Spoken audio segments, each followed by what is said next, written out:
Muling kinilala ang ilang personalidad ng Kapuso Network sa ika-9 na ComGuild Awards. Sa ikatlong pagkakataon itinanghal bilang Best Female News Presenter ang State of the Nation news anchor na si Jessica Soho.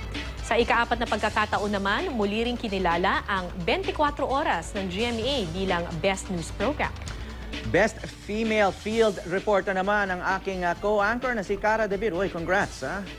Itinanghal ng mga most popular TV personality si Vic Soto. Ang ComGuild Center for Journalism ay binubuo ng mga dekano at guro ng komunikasyon mula sa mga universidad at kolehiyo sa buong Pilipinas. Maraming salamat sa ComGuild para sa parangal na ito. Pero lagi ko naman sinasabi, Howie, sa mga award-giving bodies na kapag tumatanggap ng award, yung bawat report naman, binubuo yan ng paghihirap ng cameraman, ng assistant cameraman, researcher, at saka ng mga producer. So yung parangal na ito ay para rin sa kanila. Okay, and this